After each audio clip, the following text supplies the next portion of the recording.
আগুনের তীব্রতা কমার সাথে সাথে কিন্তু আমরা দেখছি বিভিন্ন স্বেচ্ছাসেবী সংগঠন, ফায়ার সার্ভিসের পাশাপাশি বিভিন্ন স্বেচ্ছাসেবী সংগঠন এবং মালিক, শ্রমিকরা, তাদের কর্মচারীরা তাদের নিজেদের উদ্যোগে মালামাল সরানোর চেষ্টা করছে। রাস্তায় আমরা দেখছি বড় বড় বস্তা ফেলে রাখা হয়েছে। শেষ মুহূর্তে তারা যতটুকু পারছে নিজেরাই তাদের মালামালগুলো সরানোর চেষ্টা করছেন।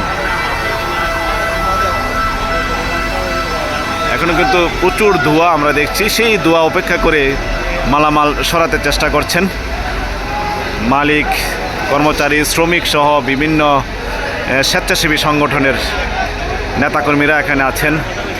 তারা কাজ করছেন